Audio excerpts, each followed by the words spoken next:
Hey guys, what's up? My name is Zach, and today we're going to be doing a 2020 election prediction between Bernie Sanders and Donald Trump. So Bernie Sanders, as most of you know, is a senator from Vermont. He's the leader of the progressive movement and the democratic socialist movement across the United States. At least most people consider him to be the leader of that movement. He's been a huge proponent of progressivism and democratic socialism, especially since Donald Trump's election in 2016, and has led the creation of organizations like Our Revolution, which promote progressivism across the United States. He's been rallying in support of many progressive candidates across the United States as well, and has played a very active role in this year's 2018 midterm election. So most of you already know who Bernie Sanders is. I just want to give some basic background information. So let's just get right into the solid states. So overall, I think Bernie Sanders would be a very good candidate for the Democrats to run. Overall, I think he'd do very well in the Midwest, as you're already starting to see here. A number of Midwestern areas would not be safe for the Republicans that normally are. And I think that he'd be able to flip a number of states to his column by pretty solid margins, for the reason that Bernie Sanders has a very good grassroots campaigning strategy, arguably better than any other Democrat or any other candidate, period, across the United States, because of his rejection of super PAC money and his emphasis on individual donations. He got more individual donations than any other candidate in U.S. history during the 2016 election, and I think that same campaigning strategy that he used in 2016 would be very, very effective on a national stage if he were to be the Democrats' nominee. So before I go any further, some states that would be solidly in Bernie Sanders' column that normally aren't for the Democrats would be Minnesota, and this is because Minnesota is a huge progressive state to begin with. They have a huge progressive population, and I believe that both senators and the governor are progressives. They're members of the state's Democratic Progressive Farmer Coalition, and the state's not mainly farmer, but the farming population of the state is very progressive leaning as well. I think it'll be a big factor for a candidate like Bernie Sanders.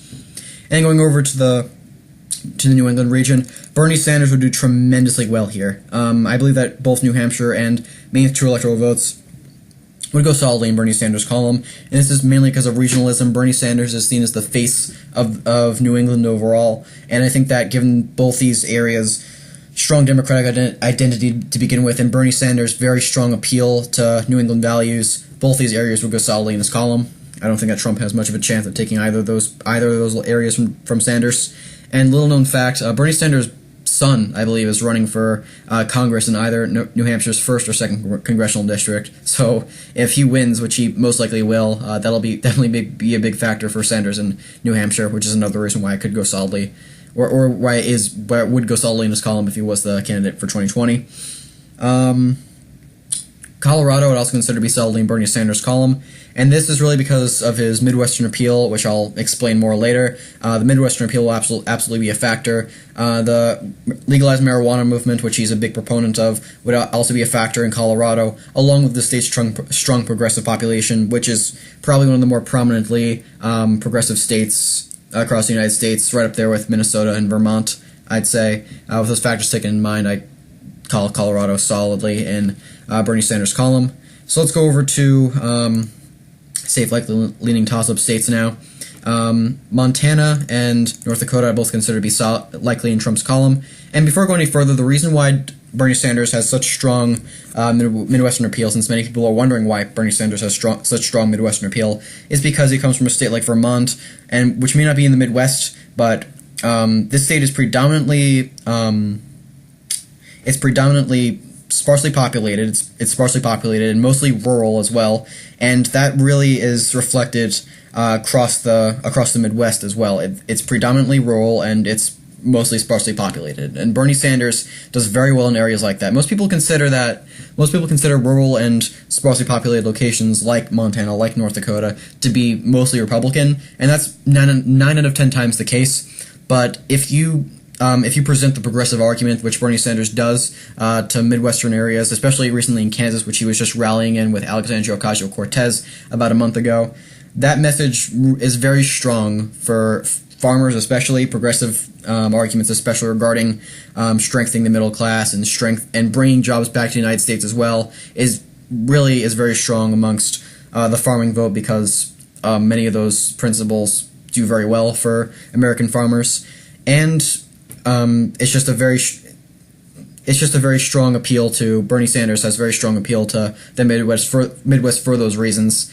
So I'd call Montana and North Dakota likely in Trump's column, just because these states both have a very strong Republican identity to begin with, and I don't think Bernie Sanders would have much of a chance at winning in these two states. I think the only chance that Bernie Sanders would have at winning Montana and North Dakota would be to really take advantage of Trump's low approval in these two states, which is at +4, which is lower than it should be, I'd say, for Trump, and to really pull over a number of the farming vote to his side, which is unlikely for both those things to happen at once, which is why both these states are likely in Trump's column. Nebraska's 2 at-large electoral votes I consider to be likely in Trump's column. Same with that first electoral vote. And that first district is around Omaha, which is Lincoln, the state's capital, and the more suburban areas around it, which I would call likely in Trump's column, for the reason that it's still a very strong Republican identity, and I think that the only shot that Sanders has at winning it is to really appeal to those those rural voters, which I was talking about before, which is unlikely.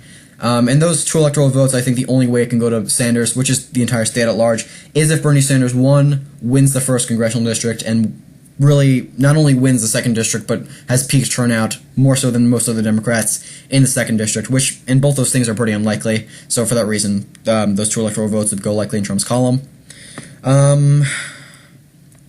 Okay, Texas, I'd also consider to be likely in Trump's column, and many people may be wondering why it'd be likely in Trump's column, since Bernie Sanders seems to be doing so well across the United States in areas that normally are solidly Republican, like Montana, North Dakota. And this comes down to the fact that I think that Bernie Sanders' socialist title, which he's given himself without shame and has called himself pretty proudly, will definitely turn off a number of moderate Republicans, and I think that'd be a big disadvantage. And one of the very few big disadvantages Bernie Sanders would have is that he would turn off a number of moderate Republicans who would not vote for him just because he describes himself as a socialist. And the term socialist is definitely a very toxic term to a number of especially moderates on both sides of the aisle, I'd say, but more so Republicans. And for that reason, I would call Texas likely to Trump, making Bernie Sanders no different than any other Democrat in that regard.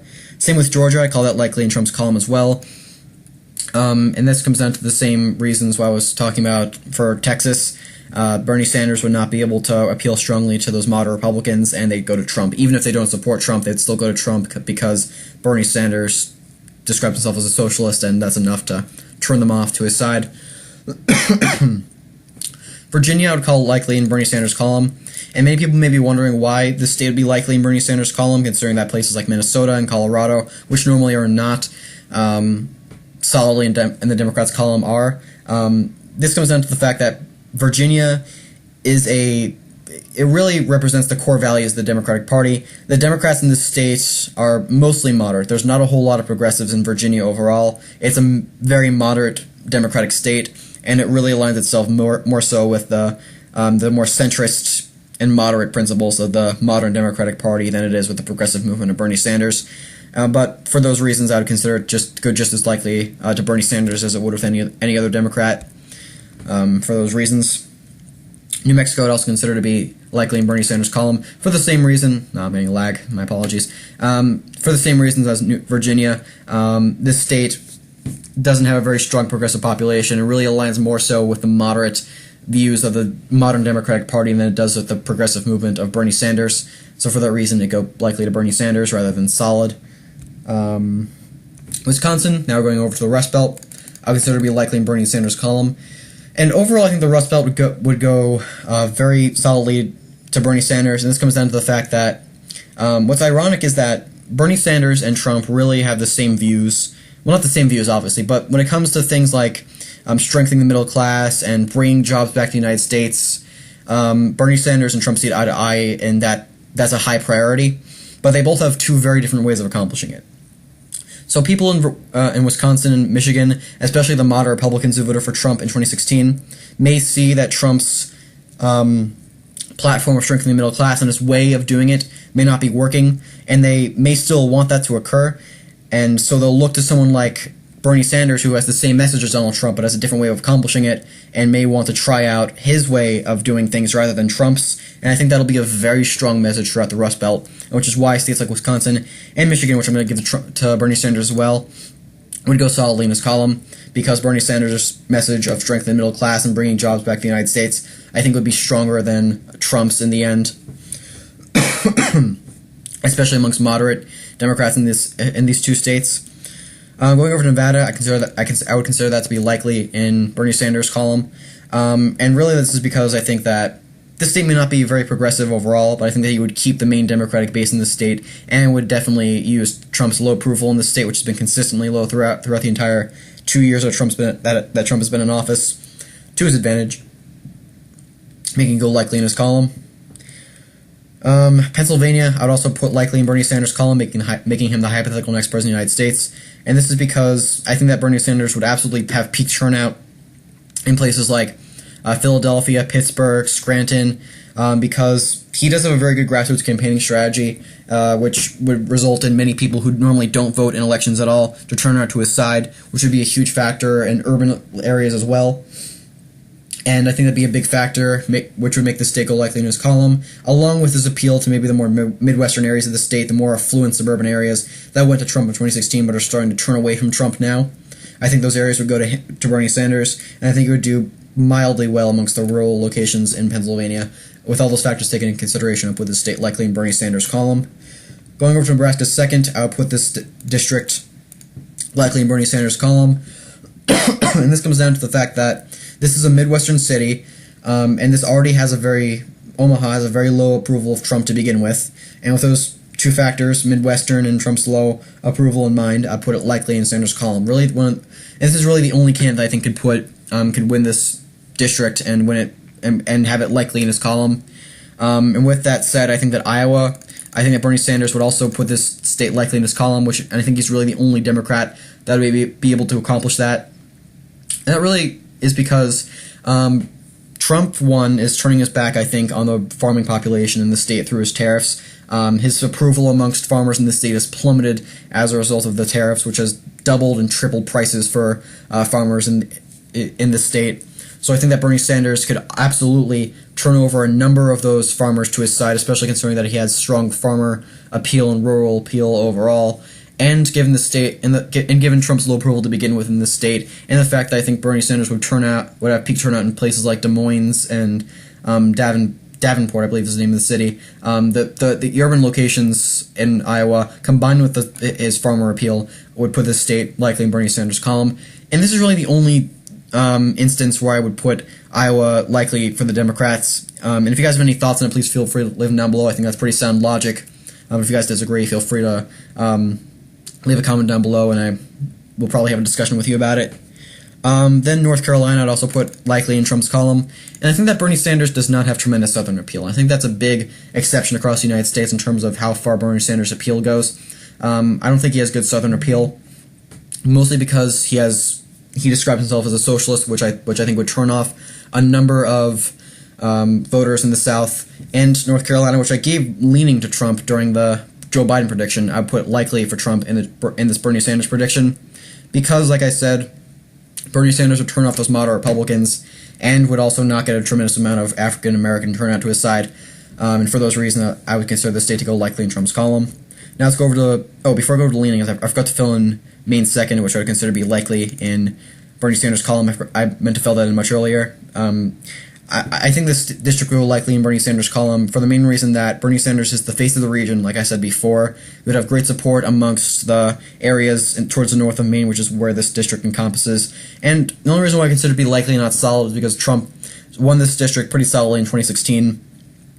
But I think that Bernie Sanders would definitely be able to win over support in the state and be able to turn out voters that normally don't go out to vote in that district as well.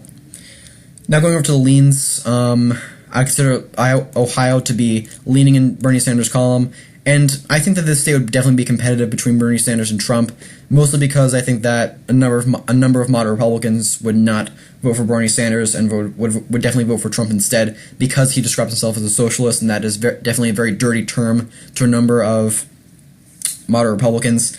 So I think that'd be a big obstacle for Bernie Sanders, but I think his support for the middle class and the affluent suburban middle class, which is very strong in Ohio, would definitely turn out for him. I think he would have much stronger turnout than Hillary Clinton did in places like Cincinnati, Columbus, Akron, and the more urban places in Ohio. I think that Bernie Sanders would absolutely peak turnout in. And along with that, along with his farmer appeal, which is also a factor in Ohio, and his strong support amongst suburban voters in Ohio, I would call this district leaning in Bernie Sanders' column, or the state leaning in Bernie Sanders' column.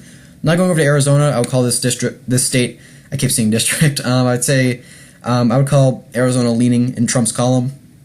And this is mostly because Sanders, I think, would turn off a number of moderate Republicans, which do not support Trump and would vote for Trump anyways because Bernie Sanders does not have strong appeal amongst them. However, I think this state would be competitive because this state does have a very strong and relatively silent progressive population that Bernie Sanders, I think, could turn out to his side, but I don't think that would be enough to flip the state from red to blue. And I think his Midwestern appeal, which is somewhat of a factor in Arizona, would also benefit him as well. But in the end, I would call it leaning in Trump's column. Then going to Florida, which I think would be the most competitive state in a race like this, I would call leaning in Bernie Sanders' column.